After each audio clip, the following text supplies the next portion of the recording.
Hello, Conn. Hi, Bill. How are you doing this week? I'm doing all right. How are you?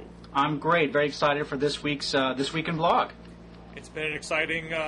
every political week's been exciting lately, even in the doldrums of summer. Yeah, I think it's, as I said before, it's been more entertaining since we're no longer talking about Obama-Clinton. We reached a new era of exciting. Can Obama and McCain be exciting all the way through November, though? Will this storyline get dull at some point? Well, you know what? We don't have a choice. We're going to have to find out. We can start talking about Bob Barr and Ralph Nader. Cynthia McKinney gets no attention. And that's a shame. But we're not here to talk about Cynthia McKinney today. So what's top of your mind this week? Well, I thought number one would be the divergent blog reactions on Nuri al-Maliki's call for a timetable withdrawal of U.S. troops as part of a status of force agreement that will or will not get signed with the United States before George Bush leaves office. Well, it's definitely something that a number of liberal bloggers called attention to. Folks dug up McCain's comments from 2004, saying if the Iraqi government told us to leave, then I guess we'd have to leave. And noting that McCain was not singing the same tune presently, the folks at Democracy Arsenal had analyzed what McCain and other conservatives were saying. They seem to be, you hear the phrase political statement a lot. Maliki's making a political statement, the subtext being that he doesn't really mean it, that it's not what's going to be part of the final negotiated agreement between him and the Bush administration. He's only saying that sort of thing for domestic consumption, and the folks at Democracy Arsenal were criticizing that, saying you were making Maliki look weaker in the eyes of his own people by making that case. Are conservative bloggers concerned about that at all, that they are going to be weakening Maliki's standing in this process?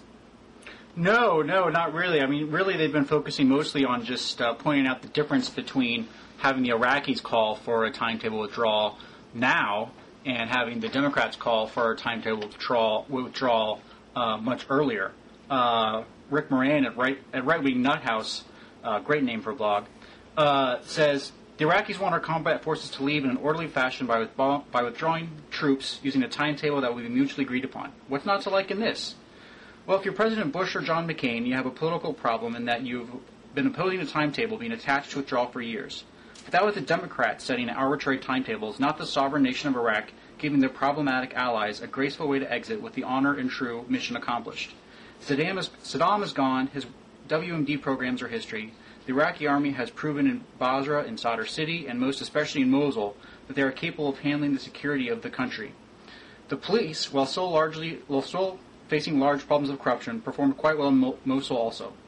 So what is it we are still needed for? And this was largely echoed throughout the conservative blogosphere, is if the Iraqis are setting a timetable now that victory has been attained, then that's great. So everyone's for a timetable now. Is that it then? Yeah, I was reading Mick Q at Q&O was highlighting some of the more detailed statements of the Iraqi spokesman, I'm going to butcher this name, Ali al-Dabaga, who was kind of more elaborating on what the timetable would mean. And he said any timetable would, quote, depend on conditions and the circumstances that the country would be undergoing, unquote. But he said pullout within 3 or 4 years was possible. And that the pullout could be done by 2011. So what we're seeing is that McCain, in his speech that was totally stepped on by President Bush when he gave that speech attacking or not attacking Barack Obama in the Israeli Knesset, on that same day, McCain gave a speech that was kind of weird in the way he gave it. It was kind of like it's 2012 and McCain's running through election and this is what I've accomplished in the past 4 years. And one of them was saying that, he brought it into the Iraq War, won the Iraq War, and we're bringing troops home. So you have McCain who says he wants to, in his ideal world, he wants to bring the troops home by 2012. You have the Iraqi government saying that the pullout could be done by 2011. And then you have Barack Obama saying it should be done in 16 months, which by my math means 2010. So it seems that everyone wants to bring the troops home, some by 2010, some by 2011, and McCain by 2012. Well, except McCain has also expressed comfort with folks in the military being in Iraq for 50, 100 years. There's still a permanent military presence that is a key plank of his foreign policy vision. So it's never been... There's nothing that Barack Obama has said that's contradicted that. Except that he has said he's against permanent military bases repeatedly.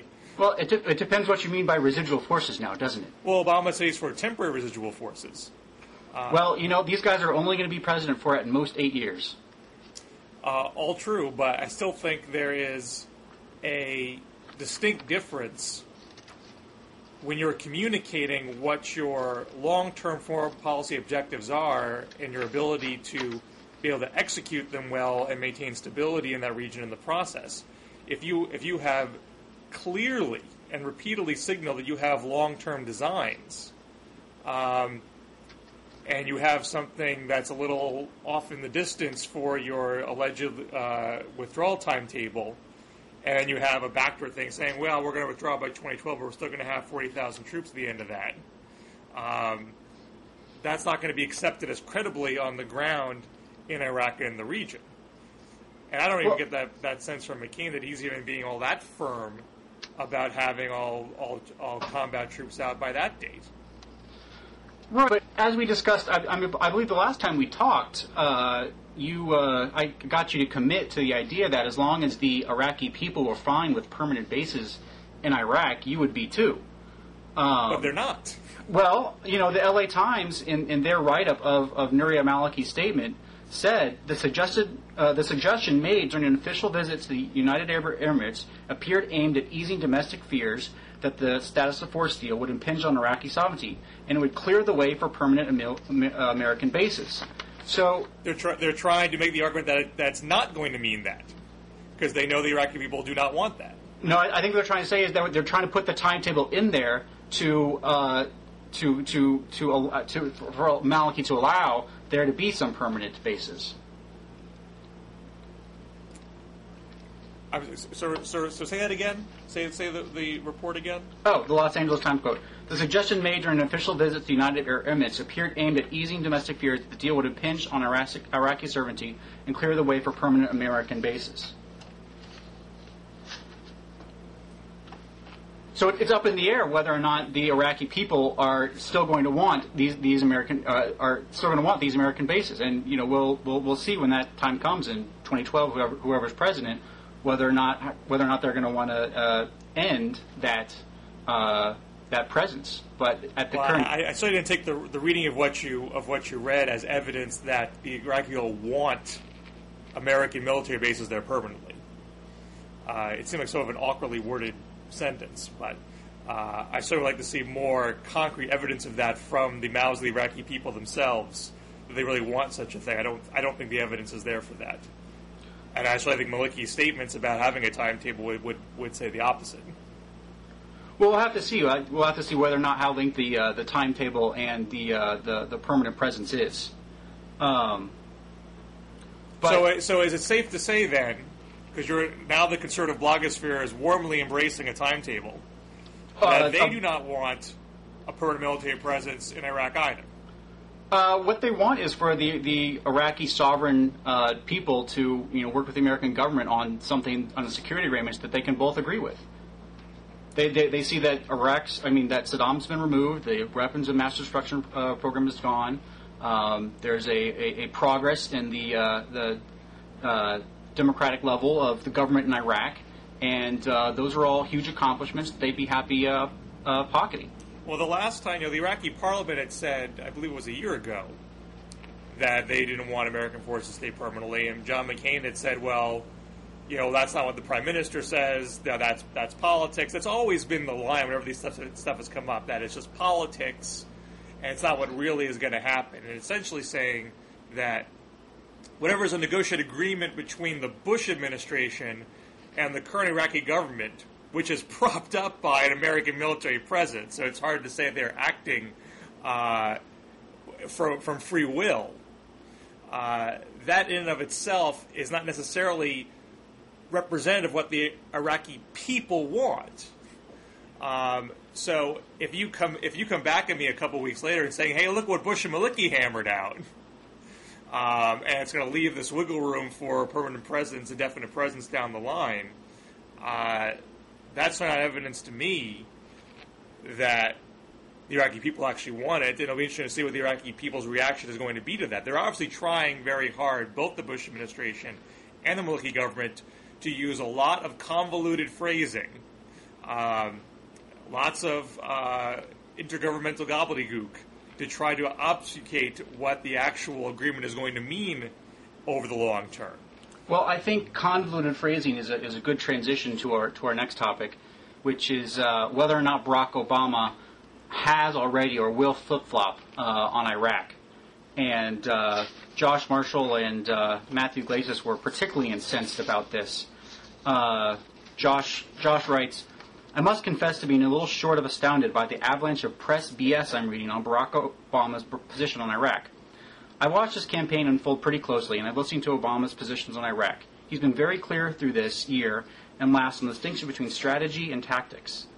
President set the strategy, which in this context means the goal or priority. And if the policy is a military one, a president will consult closely with his military advisors on the tactics used to execute the policy." He goes on, "The simple truth is that this campaign offers a very clear-cut choice on Iraq.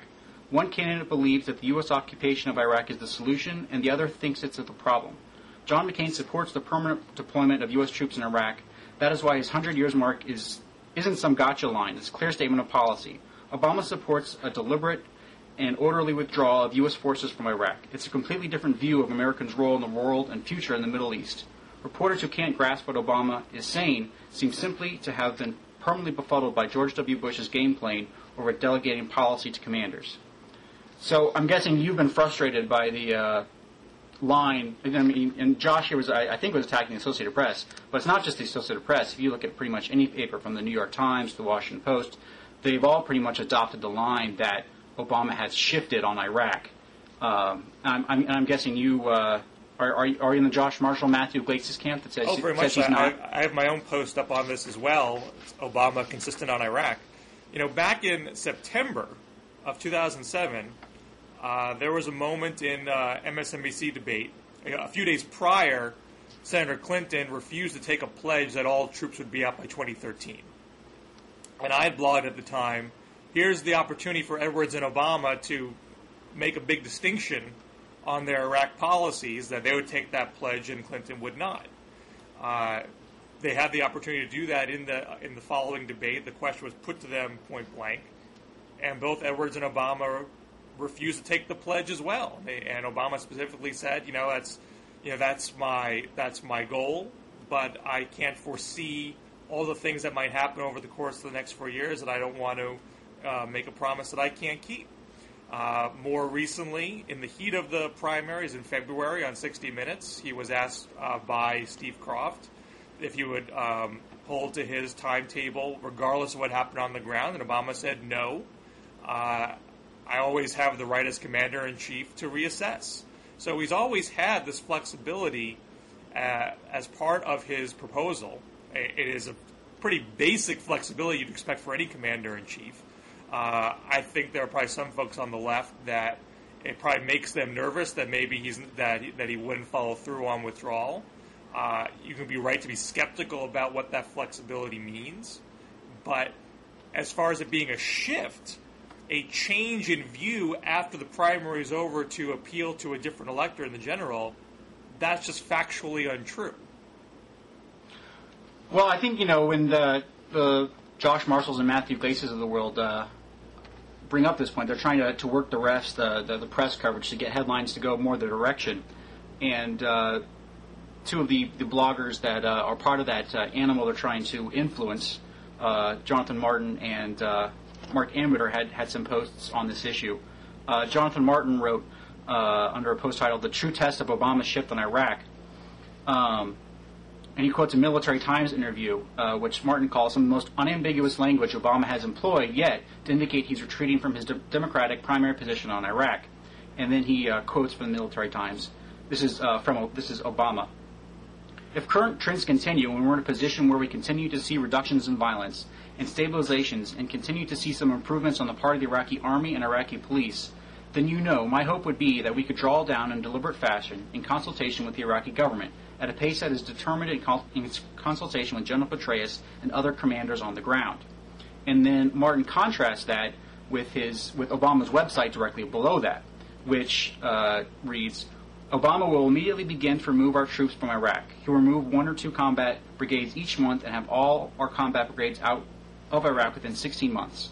Obama will make it clear that we will not build any permanent bases in Iraq. He'll keep some troops in Iraq to protect our embassy and diplomats. Where Martin's making the mistake, and it's worth noting that the nuance that Obama has given during the campaign trail on a number of occasions is not evident in the paragraph that's on the website. The website essentially, this is my plan.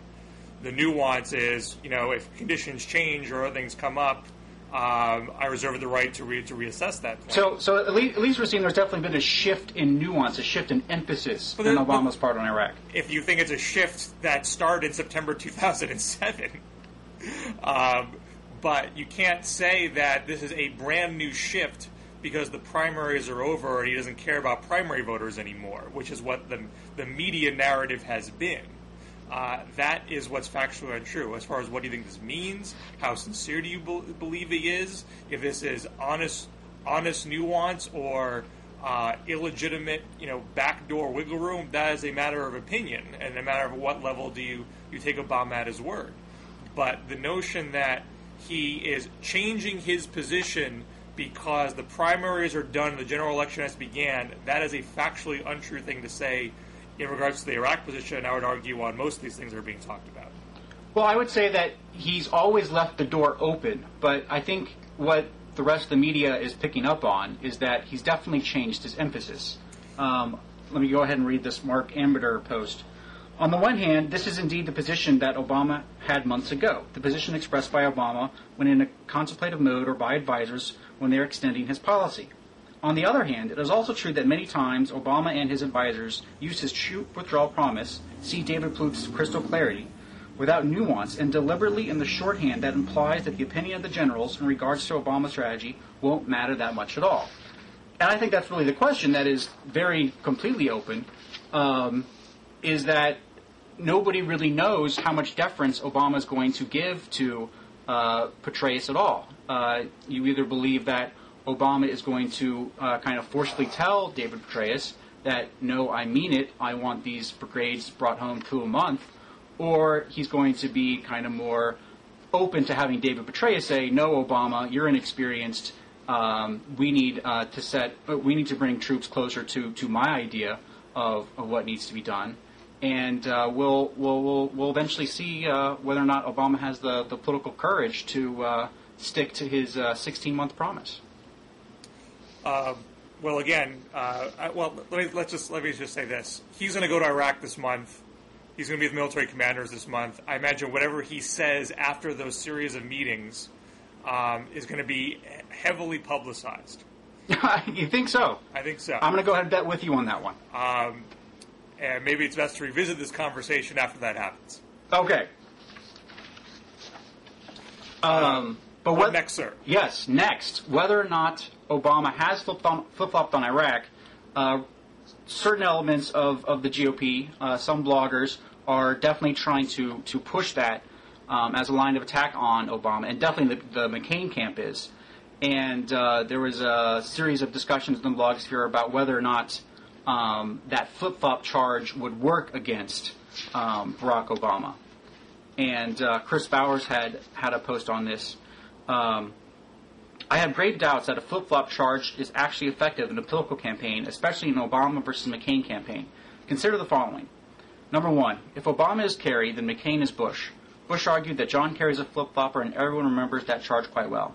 As such, for the McCain campaign to argue that Obama is a flip-flopper should actually cause voters to compare McCain to Bush just as much as they might compare Obama to Kerry. Right now, being tied to Bush is a lot worse than being tied to Kerry. Two, doesn't contradict Obama's image. Obama, unlike Kerry, has been running on his willingness to engage in bipartisan compromise for over a year, so it isn't clear how the flip-flop charge even goes against Obama's long-standing campaign promises. He has told everyone repeatedly that he will compromise, so it's unclear how attacking him for doing this will hurt him. 3. Do people even dislike flip-floppers? A January 27,000 poll from Pew showed that 75% of voters like candidates who are willing to compromise. That was slightly higher than the 67% of voters who like politicians who stick to their principles. And 4. Has anyone flip-flopped more than McCain? There are few politicians in the last 20 years who have flip-flopped more than McCain. I'd add to that, by the way, Steve Bennett at the Carpetbagger Report has been chronicling McCain flip-flops for a while now. He's now up to 61. So I'll put that link up to on the side of this here. Yeah, and I think that the GOP bloggers are the conservative bloggers are in a kind of a fix because if anything, we want John McCain to flip-flop more. He's already flip-flopped for more drilling on the Outer Continental Shelf, which we thought was great, but we still want him to flip-flop on Anwar. So it's hard for us to defend John McCain as not always greedy conservatives, always greedy. Yes, we're very greedy. We want as much as McCain will give us, and considering many of his we'll call them bipartisan positions in the past, we're hoping he flip-flops more. But what I thought was interesting was agreeing with Chris Bowers, which happens all the time, was Rush Limbaugh. We know how much Chris Bowers and Rush Limbaugh get along. But Rush Limbaugh, who's the transcripts from Limbaugh's radio show are put up at a site, and often National View Online will link to them, not on a regular basis, but when they have items that the editors consider important. And so Rush had a bit this past week on how the Obama flip-flop charge will not work. This is quoting from El Rushbo.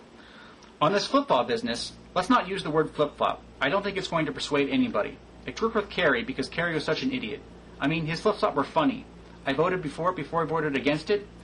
You got to remember one thing about these flip-flops, and I'm going to stop using the term here just in a second.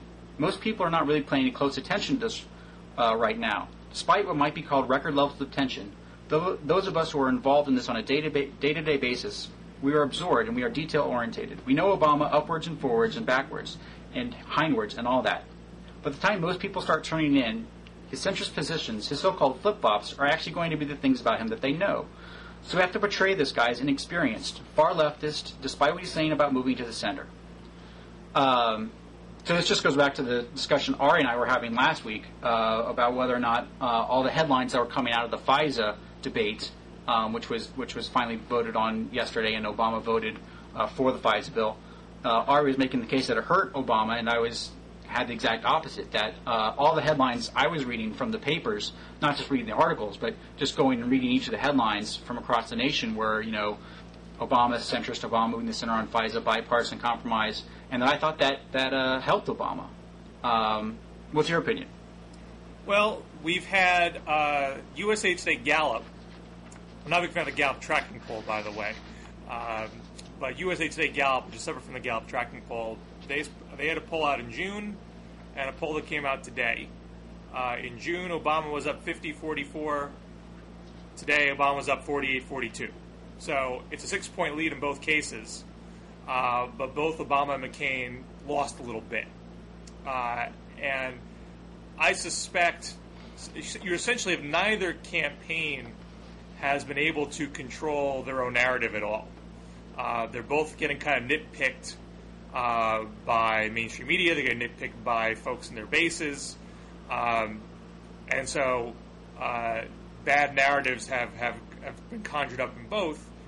They don't have a massive effect on where they stand in the broader electorate, but they've been sort of knocked down by a very small peg in the process. So that's my sense of how all this stuff has actually mattered from a political standpoint. But I guess there's two things I would add to that as far as where the liberal blogosphere stands. Now, Bowers agree with Rush in what respect? Oh, and the fact that the flip-flop charge was not going to be effective against Obama. Yeah, I wouldn't necessarily be so sanguine about that because it obviously, at minimum, it gets in his way. Even if it doesn't, make support erode for him. It certainly is an obstacle to get over in trying to communicate broader themes and try to build a larger mandate for action, presuming he does win. Every little thing is being put into the microscope in a way that I would argue has been unfair and inaccurate because it's not taking into account things he said in the past. And this is a theme of mine in our dialogues for a long time, because a lot of well-read liberal bloggers are not fully on the Obama bandwagon, and the Leza FISA thing, put a farther wedge between them.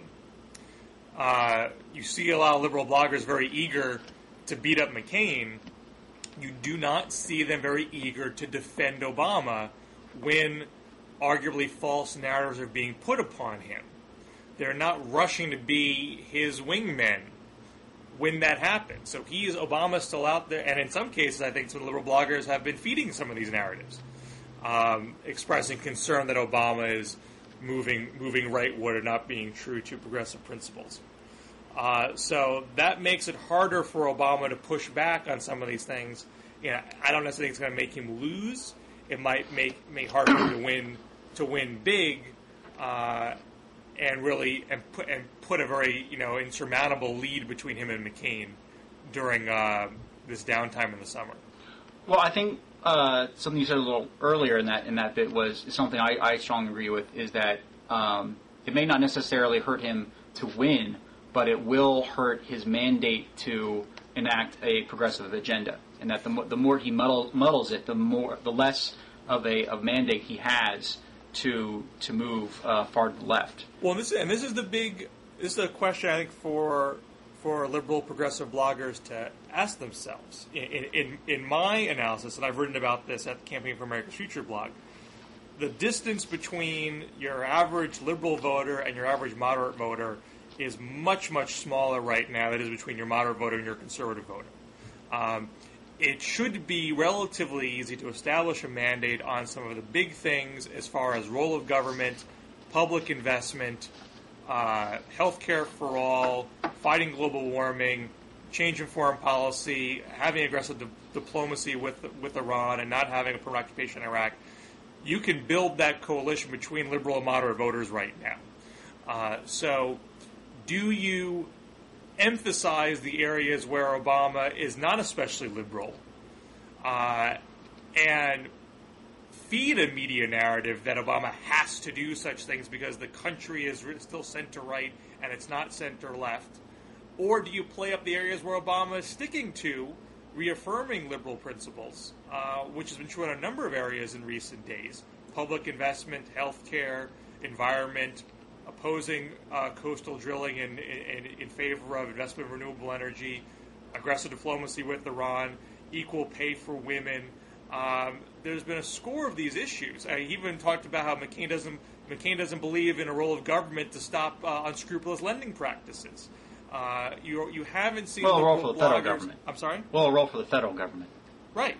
Obama saying he's for it and emphasizing that McCain does not believe that. There's been no elevation when Obama says things like that in the liberal blogosphere, things that could help strengthen that mandate for action going forward. Instead, you've had the emphasis on the areas where he breaks from the views of where liberal bloggers are. And you can go either way with that. In one respect, you don't want to be Obama's lapdog. You want to be in a position to be independent from his campaign and to push when necessary and to make sure that he is, is held accountable. I thought that what Mike Stark did, which was praised by Bowers at Open Left recently. Mike Stark's the one who started the group on Obama's website that he should change his position on FISA and vote against the bill, and that became a very well-growing group. Obama felt the need to talk to that group and put up a statement on his website and on Huffington Post to respond to their concerns. Even though Obama didn't change his vote, I thought it was a healthy dynamic that those folks got heard, and Obama felt compelled to respond to them. I think it's probably a big step forward in open source politics. It's a warning shot, if you will. I think it lets Obama know that he can't just do whatever and expect folks to always be there with him. So that dialogue remains. So the bloggers might want to think about balancing to what extent do you play up the areas of disagreement and push, and to what extent you play up the areas of agreement that aren't getting the full attention from the mainstream media. Fair enough. We're going to move away from Obama for a minute and talk about one specific issue, energy. Boone Pickens, who's an oil man out of Texas, has launched a national. I don't know if it's national, but definitely it's on my television. Oh, I've seen the ads here on plenty of stations. So, I think he's putting the money on the table. So we're guessing a national television by quite a wide blogger blitz. I saw it all over the place. Instapundit, the Corner, Think Progress, you name it. Most blogs had a comment on it. And basically, he has a energy plan, which he wants leadership on, I guess is what he's calling for. Basically, he has an online video. We'll provide the link for that. But the short of it is that he's not concerned about global warming. He's concerned about the $700 billion America is spending every year, sending overseas every year to buy foreign oil.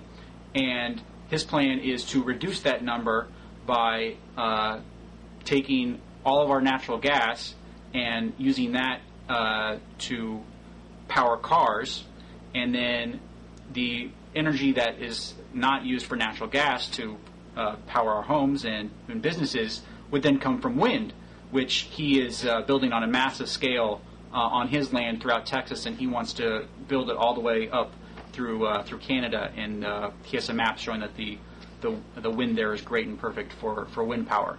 So that's the very short version of his plan. Well, this has gotten great attention in the Enviro blog community. You had Carl Pope, who is the head of Sierra Club, blogging at Huffington Post, praising Pickens for this.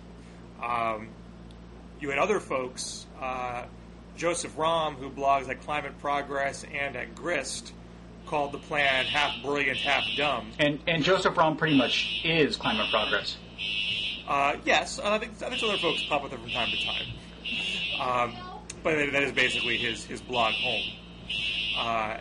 And he actually started that post with an interesting anecdote when an unnamed major cable station called him, asked him if he would come on to the station to praise Pickens, and he said, well, actually, I think it's half brilliant, half dumb, and the cable person said, okay, forget it. Yeah, that happens every day at the Heritage here, where I'm in the media services department, and so the people around me all day are either calling up cable producers or taking calls from cable producers, and that's pretty standard for cable producers to. They have a very fixed idea of what they want their guests to say, and since there are tons of people in D.C. who want to get on cable television, they pretty much shop around until they find someone who's going to say what they want them to say. Well, I guess the question is, I don't know what transpired at the end of this. Did they have a segment that at least had the viewpoint of Romm represented in any way, so you actually heard the full range of viewpoints about it? Or did they have a overly narrow manufactured determination of what the accepted parameters of debate are? I don't know. Just Romm didn't name names, so we'll never know. We'll never know. But I would argue that happens a fair amount. Oh, yeah, I can guarantee you it does. So he and other folks, I know Energy Smart also had a similar criticism that the natural gas part of the Pickens plan doesn't add up.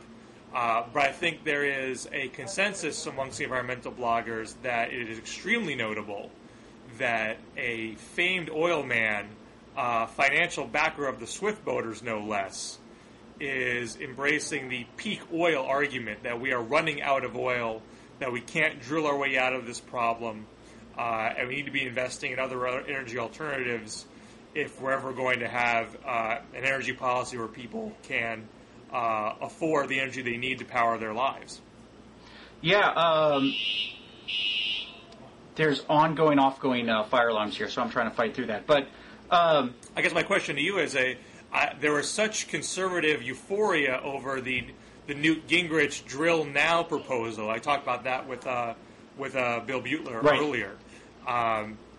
was there any acceptance of T-Boone here and saying, and at least acknowledging there's more than one thing that needs to be done to solve this energy problem? Or is it all drilling all the time as far as conservative bloggers are concerned? Well, a number of responses. First, I wanted to highlight a link that actually you sent me from Dana Blankenhorn, which I really liked, and I thought was something you could read on pretty much any conservative blog. First of all, he quoted from Pickens' op-ed in the Wall Street Journal. So this would be Pickens.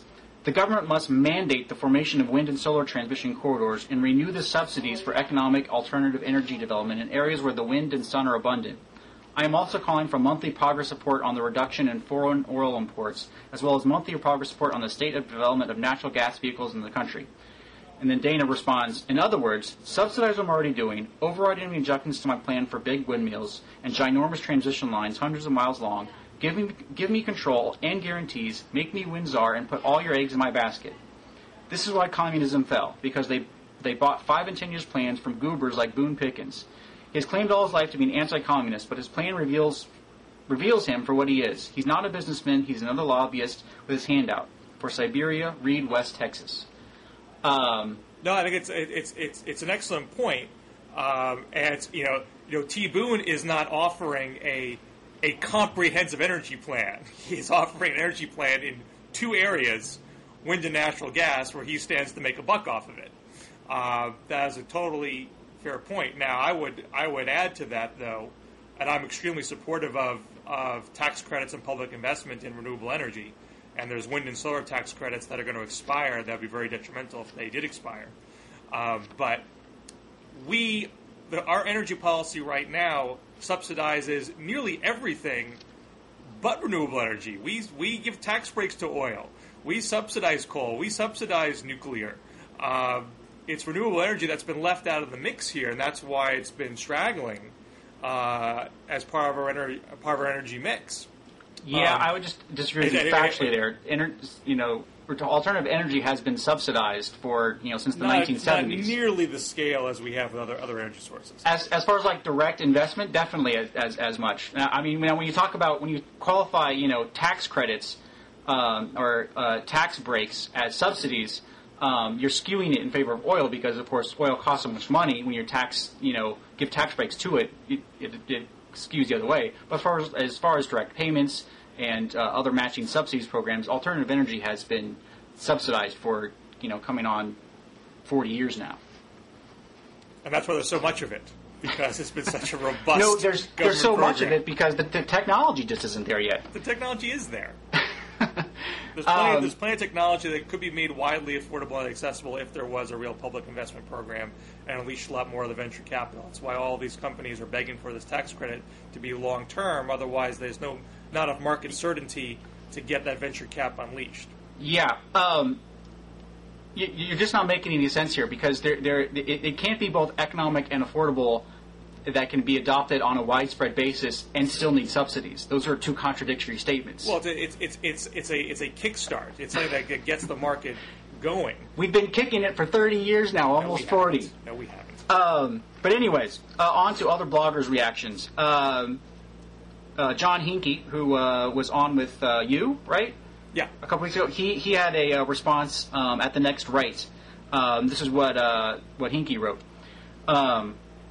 When a billionaire puts a lot of his own money behind a project, it's a good idea to pay attention. If this is such a good idea, why isn't profit and success sufficient to drive us in that direction? Joseph Rahm raises some interesting questions about what wind power should replace, as well as the efficiency of natural gas and transportation. Sending money to tyrannies is a security problem, but we don't need a rerun of the old Buy America protectionism. I believe more domestic oil production is a marginally useful thing, but a long-term solution probably requires diversified energy sources. I believe the lack of fueling infrastructure is a significant barrier to using natural gas for transportation. I believe the scientific evidence that anthropogenic climate change is occurring is solid. I believe the cost of oil is significantly higher than the price of oil, and the negative externalities of our oil-driven economy are a problem that needs to be solved. I believe regulatory solutions to environmental problems are likely to result in path dependencies and inefficiencies that do more to shift costs around than to actually address them. An effective solution must be market-based so that it works with incentives rather than against them. To Pickens' credit, that seems to be a direction in which he is pressing with his own money. So there's a bunch in there I agree with and disagree with. I think John is probably more on the in a minority in accepting. Well, not in the minority, accepting that climate change is real. John but swore up and down to me that he wasn't even a conservative. That's true. He does. What does he call himself? A neo-libertarian? I don't even bothered with a label to me. He just wouldn't accept any label that I put on him. Well, when he's working with Soren Dayton and Patrick Ruffini over the Next Right, and the goal of the Next Right is kind of to mirror Open Left and become and basically to help elect more conservatives. So whatever he calls himself, he's trying to elect more conservatives. So I'm going to go ahead and stick that label to him. You guys can hash that out. I don't think we haven't. But yeah, I mean, I guess what I did like about John's analysis was that he thought Boone Pickens' plan was moving that direction of market incentives. I much more agree with the lefty blogger that used me earlier, that what Boone's is calling for, mandates, subsidies, guarantees for the transmission lines, etc., didn't sound very market based. Well, there's a strain of environmental libertarianism. David Roberts on Grist has often said, let's stop subsidizing everything. Let's see oil and gas and coal actually compete without any help with renewable energy and see how they do. Yeah, that's actually the Heritage position. We're against all subsidies. I haven't seen you campaigning to strip out these oil tax breaks. That's true. We haven't been campaigning. We're too busy trying to stop a massive regressive energy tax. It's called priorities. But yeah, no, we fight against all energy subsidies. And you do want to give away all this public land to the oil companies for free, I assume, so they could exploit it at will. Well, it depends on what you mean by give away. The government leases are not free. They pay a substantial amount to for the right to develop those resources. And so I don't know what you mean by give away. To not use them. Well, exploration, when you buy a lease, you don't automatically know once you buy it how much oil is there. You then have to invest even more money to find out how much oil is there. And then once you have that information, you have to decide whether or not it's cost effective, if there's anything there, to go ahead and develop it. Sounds like coastal drilling wouldn't lower prices very soon because the supply wouldn't come into play for such a long time. Well, did I talk about this with you earlier? Marty Feldstein had a great Wall Street Journal op-ed talking about how signaling to the rest of the world that we were willing to develop our own resources could work in a way to lower the price of oil, because it signals that more supply is going to be coming on. Now Marty knows how much oil is actually estimated exists off our shores. No. You don't have to know that. You just have to know that there is some and there's a lot, and showing that we are willing to develop it will send a signal to the people that are buying in the future markets. Well, correct me if I'm wrong, but I would think the laws of supply and demand, it would matter how much supply is actually there. And since everyone in the oil business knows how little supply we actually have, it is extremely unlikely that speculators would dramatically drop the price of oil on the commodities market if we agreed to exploit one extra drop off our shores. Well, it's not one extra drop. Anwar alone would be. Anwar alone is 10 billion barrels of oil, which the Energy Department says would lower the price of crude 75 cents I love the fact by that 2025. Yeah, first of all, those estimates were made 5 years ago when the price of oil was significantly less than it is now. And secondly, I love the fact that the Energy Department thinks they know how they can set prices. 75 cents off a barrel of crude by 2025 was an Energy Department analysis done this spring, and it is an update from what they did 2 years ago. They revised it upwards from 50 cents off a barrel of crude to 75 cents this year. So let's just say I don't have a lot of faith in the Energy Department predicting oil prices. They're just the Energy Department. Yes, they're a government agency. I don't have much faith in the government agency predicting prices. But also interesting on the oil front was a couple articles, one in the Politico and another one in the New York Times, on the willingness of Democratic senators, including Harry Reid, Dick Durbin, and Jim Webb, saying that they were open. They're becoming more and more open to more domestic oil drilling. Well, we'll see how open they are. I think there's been a spate of poll numbers that have come out that show favorability towards coastal drilling. Yes, across the board, Pew, Gallup, Rasmussen have all showed. The Pew poll was the most striking in the crosstabs that showed how much support for drilling was growing among Democrats, among independents, among females, among self-described liberals. The support for drilling is growing across the board. Which led to this great blog post by James Tarantino, also at the Wall Street Journal.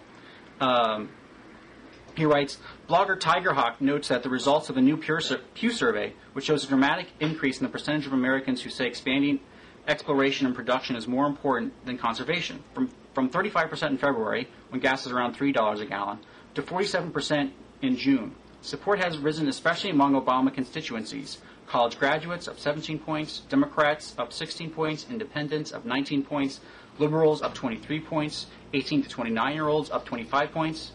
Normally you'd expect high gas prices to help the party out of power, but Obama's opposition to increased energy production is a weakness McCain could easily exploit. Durman's comments may be a signal that Obama will pivot soon. Well, of course, this is the fun concern. Everything is going to be a case where Obama's going to flip-flop, because everyone knows he flip-flops on everything. I know, it's a great parlor game. What will be next? Well, let me say a couple things. Number one, when the gas tax holiday debate happened, and Obama really planted his flag firmly and was running ads about how the gas tax holiday wouldn't actually save anybody any money. He was able to actually turn the media coverage around. All these economists came out agreeing with him, saying that this wasn't going to save any money. And he turned the poll numbers around. I think it was pretty obvious that McCain and Clinton took the gas tax holiday stance because there was poll data saying it would be popular. But was there? I'm making an assumption that there was private polling saying that. I can't otherwise imagine why they would take that position. And clearly, after the debate was had and the information came out, the poll numbers showed that people support Obama's position, particularly independents. Now, I don't think that debate has really been had in full here. There hasn't been the same amount of push for the argument that coastal drilling would not actually save you any money. A number of the polls that you cited prefaced by saying, in order to reduce gas prices, would you support coastal drilling? If the presumption is going to lower prices, people would say, sure, why not? If it was put out in the poll number, well, it would only save you 6 cents a gallon 20 years from now, you might get a very different poll number. Now, the question is, seeing the articles you said about what Democrats might do, you still aren't seeing Democrats talking about embracing the Bush-McCain proposal in full. You're talking about maybe a compromise proposal where they might open up those areas for drilling if the oil companies actually drill. Which I thought was a great compromise, because that's the current law already. Well, because the Democratic talking points haven't been drilling. The Democratic talking points are so far out of reality, anyways, because the law already is, if you don't develop it within 10 years, it goes back to government. So conservatives will take that deal any days. Yes, sure. If they don't develop it in what they have in 10 years, then it'll go back to government. Well, we'll see about it's a great deal. We'll take it. I am by no means ecstatic about these compromises. My only point is that they're trying to find. I'm trying to find covers. What they're trying to do. I'm sorry? They're trying to find cover, what they're trying to do. I think to some extent that they are. I think they haven't thought about actually engaging this debate in full and try and turn the poll numbers back around. There's evidence with the gas tax holiday that you can do that. People do not like being pandered to. They're not interested in a proposal that's not going to save them money immediately. That's what they want. They don't have ideological opinions about this. So if you can make the case that this would not save you money immediately, you can change the poll numbers. So we'll see if they're trying to cave, if they're trying to put a proposal on that conservatives cannot accept, so they can say they did something on the subject. I don't know, but it's really not evidence to me that they're gearing up to make the fully fact-based argument that coastal drilling won't save anybody any money. Well, we're definitely going to have this debate. The RNC's first major ad buy. Which, of course, is not coordinated with the McCain campaign. But their first major ad buy for McCain was all about energy and portraying Obama as the Dr. No of energy. So, and Obama did respond to that ad, with that talking about how this went. Coastal drilling winning pretty oil in the system for 7 years. It wasn't as strong as the gas tax holiday ads that he ran in May, but it was an attempt to respond. And I think that's one area where he should probably be leaning on Democrats in the Senate and in Congress to be echoing his messages and not trying to undercut them. So it looks as though if the GOP has its way, we're going to find out if you're correct and whether or not Obama can turn that debate around. We will see. But like anything, it requires a team effort. I mean, I don't think Obama did gas tax holiday by himself. He led, but other people came in to give him support, and that needs to happen now if he's going to turn these poll numbers around. You wanted to talk about a major healthcare coalition that is developing. Thank you. Even though we're short on time, I appreciate that. You know, my folks at Campaign for America's Future are part of this big coalition, Healthcare for America Now.